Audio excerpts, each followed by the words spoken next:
Hello my dear friends, this is Luis from A3C, and today I'm going to show you how I do my own research about projects in the blockchain industry. I believe this is a very important topic and maybe the most important thing for newcomers in the space to listen to. But beforehand, I want to make some disclaimers. First of all, what I'll show you in this video is a pattern of things I usually analyze when I'm studying projects. It's important to me that you understand that this is not the only way to do it, and if you find that some important stuff to you is missing, feel free to complement the rationale in the comment section. Secondly, it is not the purpose of this video to discuss price action. Instead, I will try to show you how to analyze the fundamentals of the projects you are considering buying into. If you want to know my thoughts about prices, maybe I can discuss how I decide my entry points and what I believe are the potential returns of a project in another video. If you'd like to see a video like this, please let me know in the comment section as well. And now, a final disclaimer. Please do not follow blindly what I'll show you in this video, since it's only my method of analysis and I'm not a financial advisor. What I think is the most important thing to understand when investing your hard-earned money is that it's extremely important to make your own research and be 100% aware of why you are making the decisions you are making. This will help you navigate the market with a calm mind and not succumb to the FOMO or FUD. Alright, so are you ready now? First things first, what are the aspects of a project I usually search for when I'm doing my research?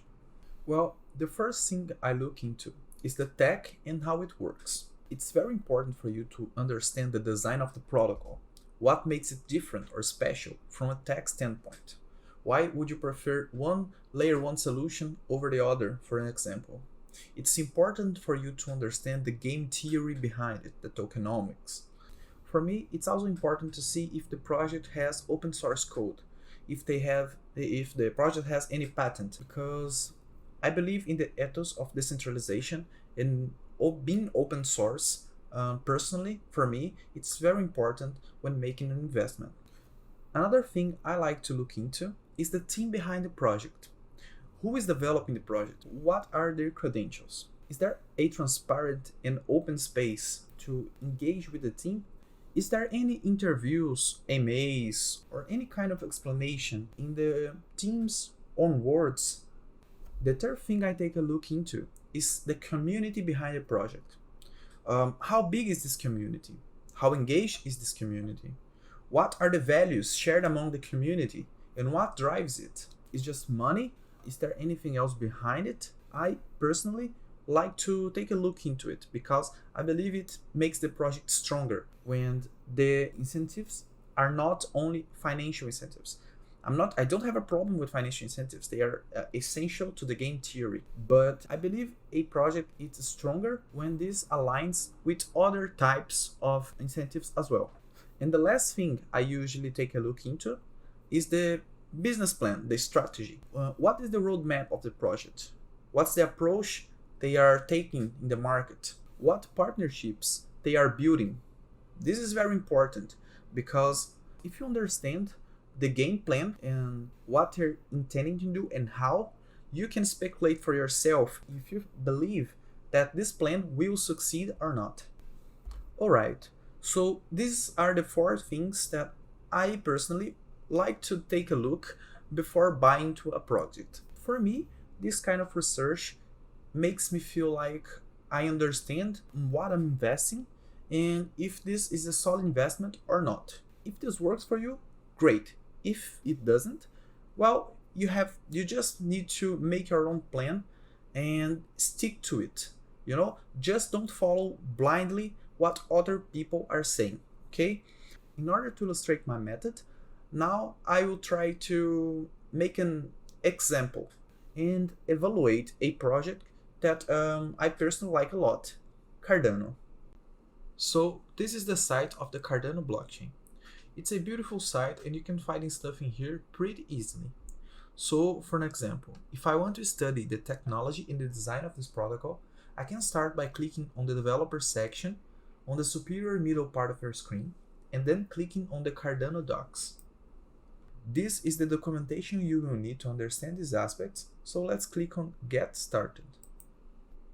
I won't read everything to you, of course, but I can say some things that caught my attention when I first read it. Cardano has predictable fees, and there is no cost to transactions that failed. Also, in Cardano, any token is a native asset, just like ADA, the main coin of this ecosystem. This has some advantages, like a NFT won't need a smart contract to work, for example, and a token that you created for a new dApp will work just as ADA and have the same security standards. The programming language of Cardano, Plutus, is a Haskell-based functional language that sort of gives you a more correct execution of your smart contracts and a higher level of security. For me, this is very important for a protocol that intends to be the financial operating system of the whole world.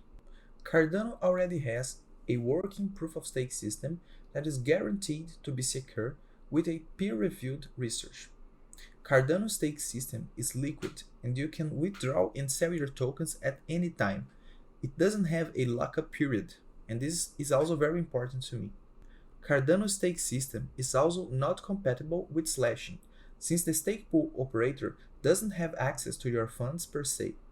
They only have a IOU type of thing, and you're never giving them full control over your funds. The UTXO model, that is the core model of the ledger system, is an improved version of the UTXO model of Bitcoin.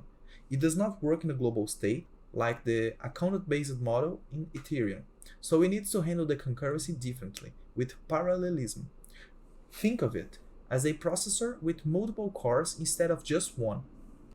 Cardano has plans for scaling the system with isomorphic layers too, that are already on the works, and were considered since the beginning of the project, making for a more natural progression since the protocol was planned to have those solutions already. Cardano has a Tala Prism on the works as well, a solution that enables decentralized identities and will greatly enhance user experience and capabilities of the protocol.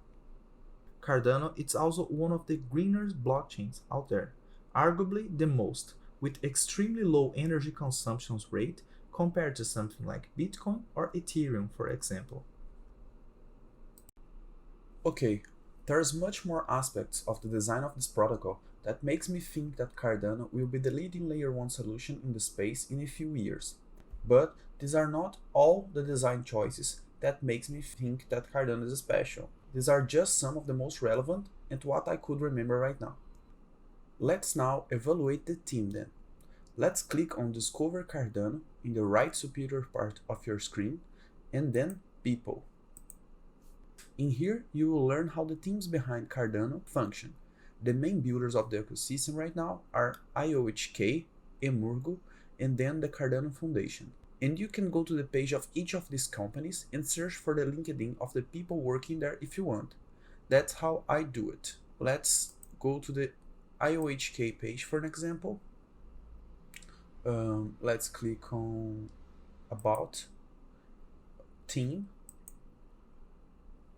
and yeah, here it is. In a matter of minutes, you can see that there are real people working day and night on this project and that they are all extremely competent. To understand the team better and to understand the last part I talked about, the business plan, I usually like to go to YouTube and search for interviews or any type of video of these people talking about the project.